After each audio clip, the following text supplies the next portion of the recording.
Bonjour tout le monde, on a un week-end très chargé avec des rencontres de folie. On commence avec le choc en France, l'OM reçoit le PSG au Vélodrome ce dimanche soir.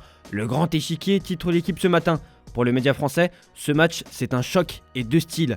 Un match tactique qui oppose l'OM de Roberto De Zerbi, réputé pour aspirer son adversaire, et qui place souvent ce dernier face à un casse-tête. Et en face, on a le PSG de Luis Enrique qui a plus tendance à étouffer et contourner l'équipe adverse. Dans le Parisien, on parle d'Adrien Rabiot. Rabiot et Paris, de l'amour ouf au divorce fou, écrit le média. Le milieu de Marseille, formé au PSG, va faire ses retrouvailles avec le club de la capitale dimanche à l'occasion du classique. Dans la Voix du Nord, on se prépare pour le derby du Nord qui va opposer ce soir Lens 5e, au LOSC 4e de Ligue 1 et récemment victorieux contre l'Atlético de Madrid en Ligue des Champions. Une ambiance qui promet d'être électrique à Bollaert. Côté résultat hier soir, Rennes s'impose dans la douleur 1-0 contre le Havre avec un but d'André Gomes. Malgré cette victoire, l'équipe rennaise est toujours à la recherche de son identité. On part en Espagne pour l'autre gros choc du week-end. Le Real Madrid et le FC Barcelone vont s'affronter ce soir au Santiago Bernabéu.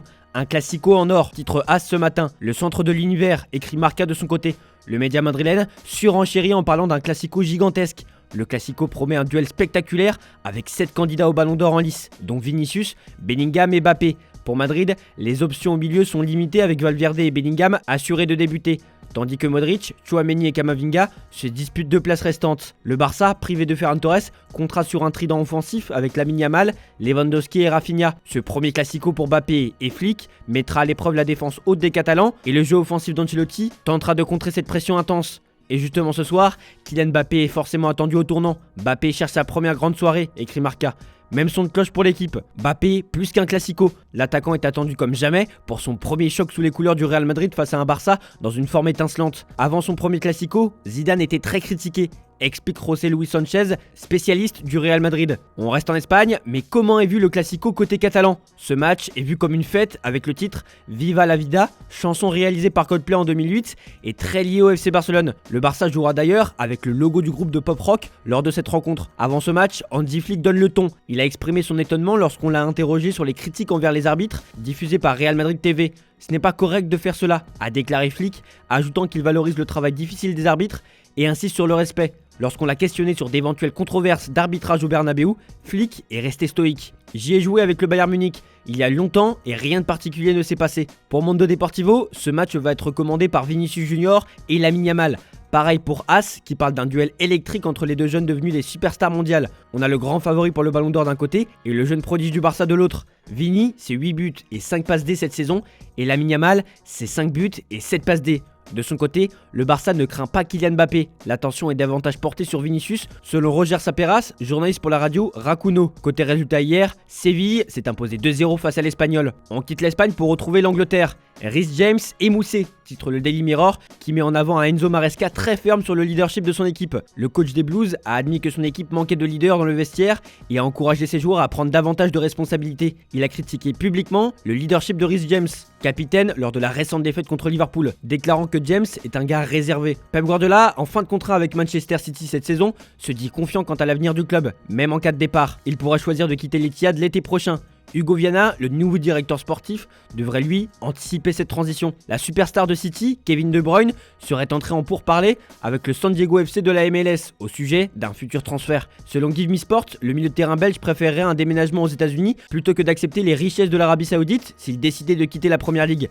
On parle d'un salaire à 20 millions d'euros par an en Californie. À Manchester United, on continue de parler des potentiels successeurs d'Eric Ten Hag. Xavi, Ruben Amorim, Edin Terzic et Thomas Frank font partie des candidats pour prendre les rênes. Cependant, Ten Hag est convaincu du soutien de la direction. Ten Hag est comme un animal avec des vautours au-dessus de sa tête, titre le Daily Mail de son côté. On continue cette revue de presse en Italie. La Gazzetta dello Sport, avant le choc entre la Juventus de Turin et l'Inter Milan, fait le portrait de la jeune pépite turque Kenan Yildiz, 19 ans, qui mène une vie tranquille entre son domicile et le centre d'entraînement avec ses parents et son chien à ses côtés. Décrit comme timide mais souriant, le jeune prodige, portant fièrement le numéro 10 de la Juve, affirme « Je suis heureux et confiant, je veux continuer à progresser ». Il partage une passion pour le golf et une admiration pour Del Piero, qu'il aimerait défier un jour. Bien que très concentré sur le football, il apprécie la lecture et a un intérêt particulier pour les All Blacks. Côté résultat hier, le Torino retrouve le succès face à Como 1-0 et remonte à la 6ème place de la Serie A. On termine cette revue de presse en Allemagne. Le Borussia Dortmund fait face à une tempête de critiques après une lourde défaite 5-2 contre le Real Madrid, qui place Edin Terzic et Nuri Sahin sous les feux des projecteurs. L'apparition médiatique de Terzic, analysant l'équipe sur Amazon Prime, a été mal perçue en interne.